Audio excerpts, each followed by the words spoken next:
I should have known better than to take the back roads.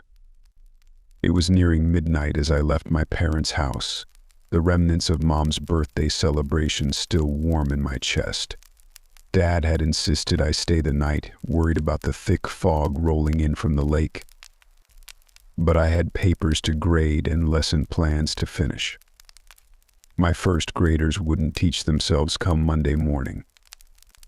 "I'll be fine," I assured him, kissing his weathered cheek. "I've driven these roads 1,000 times. If only I'd listened." The fog grew thicker as I wound my way through the northern Michigan countryside, headlights barely penetrating the soupy gloom. Ancient maples loomed on either side of the narrow road, their bare branches clawing at the sky like arthritic fingers. I leaned forward, squinting through the windshield. The radio faded in and out, staticky bursts of sound that only heightened my unease. I reached to turn it off, and that's when I saw it. A figure, standing motionless at the side of the road. I let out a startled yelp, jerking the wheel.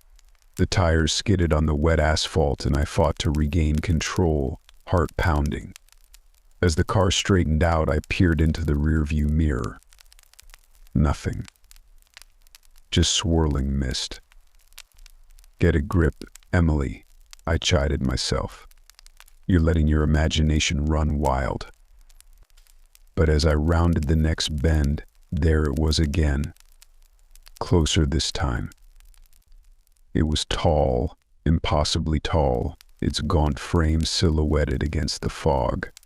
For a moment I thought it was just a trick of the light, a shadow cast by one of the gnarled trees. Then it turned its head to look at me. Yellow eyes gleamed in the darkness, reflecting my headlights with an unnatural glow. A chill ran down my spine as I realized those eyes were a good 8 feet off the ground. I pressed down on the accelerator, tires spinning as I sped past. In the brief moment it was illuminated, I caught a glimpse of matted fur, of a muzzle too long to be a dog's but too short to be a wolf's. Of hands, yes, hands, tipped with wicked claws. This can't be happening, I thought, knuckles white on the steering wheel. I must be more tired than I realized. I'm seeing things. But when I looked in the rearview mirror again, my blood ran cold. It was following me.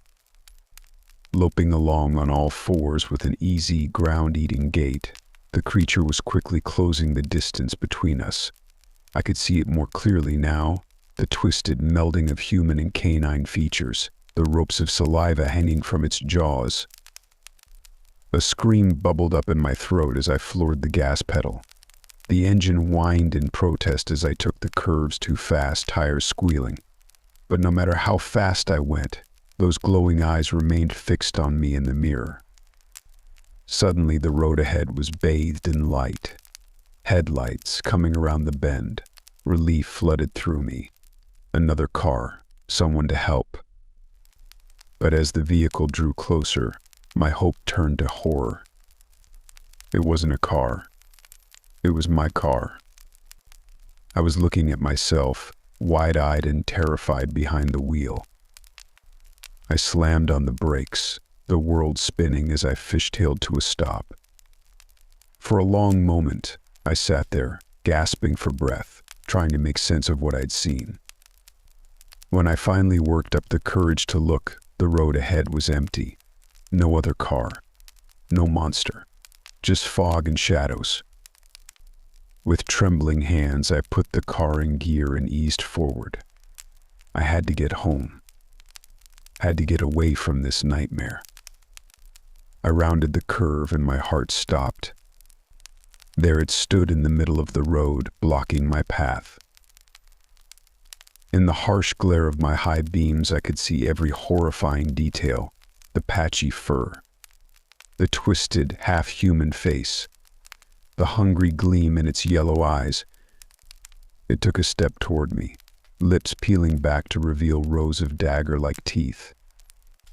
I threw the car into reverse, tires screaming as I backed away, but I knew it was useless.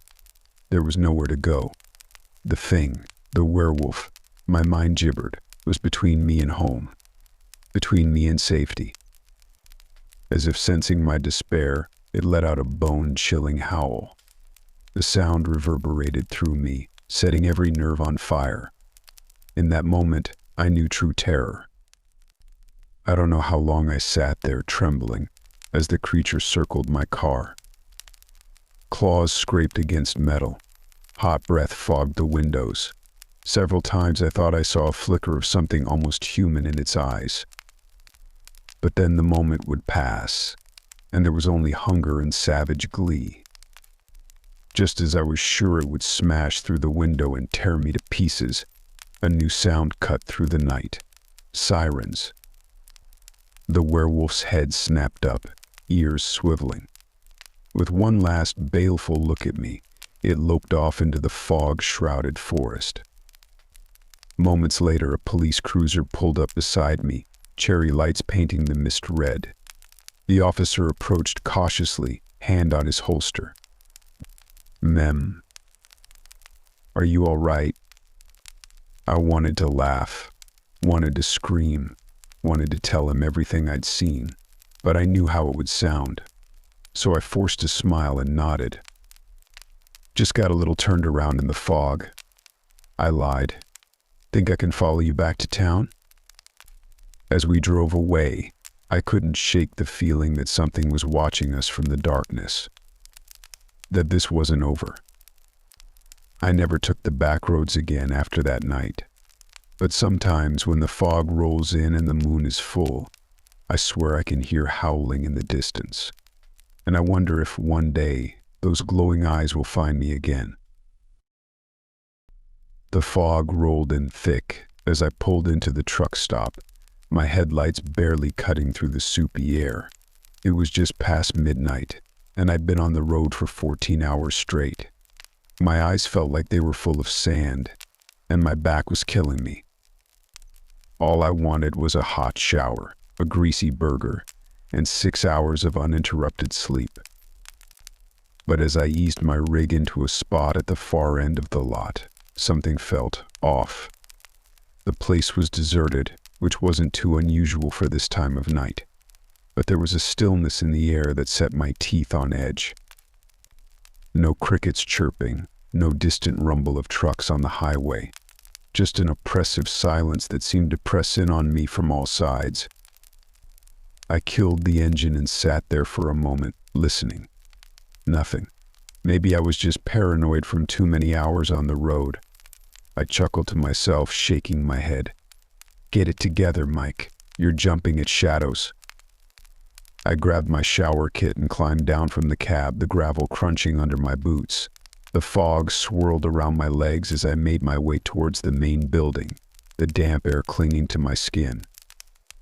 That's when I heard it. A low, mournful howl that seemed to come from everywhere and nowhere at once. I froze, my heart suddenly pounding in my chest. That was no coyote. Another howl answered the first, closer this time. Then another, and another. Jesus Christ, how many were there? I turned and ran back to my truck, fumbling with the keys as I scrambled into the cab. Just as I slammed the door shut, I caught a glimpse of movement in my side mirror. Something large and dark, loping through the fog on all fours. My hands shook as I tried to get the key in the ignition. Come on. The engine roared to life, and I let out a breath I didn't realize I'd been holding. I threw it in reverse, ready to get the hell out of there. But I didn't make it 3 feet before something slammed into the side of the truck with enough force to rock it on its suspension. Metal screamed as claws raked down the door, and a snarling face appeared in the window. It was like nothing I'd ever seen before. A twisted fusion of man and wolf, with an elongated snout full of razor-sharp teeth and glowing yellow eyes that burned with terrifying intelligence. It gnashed its teeth against the glass, leaving smears of saliva and fog. I stomped on the gas, but the wheels just spun in the loose gravel. The creature on my door was joined by another, then another. They clambered onto the hood, massive paws leaving dents in the metal. One of them started working at the seam where the windshield met the frame, its claws scrabbling for purchase. In desperation, I laid on the horn, hoping the noise would drive them off. Instead, it seemed to enrage them further. The one on my door redoubled its efforts, and I heard the groan of metal giving way. Think, Mike, think. What do I have that I can use as a weapon? My eyes fell on the flare gun I kept in the glove compartment for emergencies. If this didn't qualify as an emergency, I didn't know what did. I lunged for it, nearly falling out of my seat as the truck rocked under the assault. My fingers closed around the plastic grip just as the driver's side window exploded inward in a shower of glass. A massive, fur-covered arm thrust through the opening, claws raking the air inches from my face. The stench of wet dog and rotting meat washed over me, making me gag. Without thinking, I brought up the flare gun and pulled the trigger. The cab filled with blinding red light and acrid smoke. The creature reeled back with a hair-raising shriek, its fur smoldering. I fired again and again, out the broken window and through the windshield. The night erupted in howls of pain and fury as the dogman retreated, fleeing back into the fog. For a long moment I just sat there gasping for breath, ears ringing from the gunshots. Then I threw the truck into gear and peeled out of that godforsaken truck stop like a bat out of hell. I didn't stop driving until the sun came up, my knuckles white on the steering wheel. When I finally pulled over at a rest stop, my hands were shaking so bad I could barely work my phone to call my dispatcher.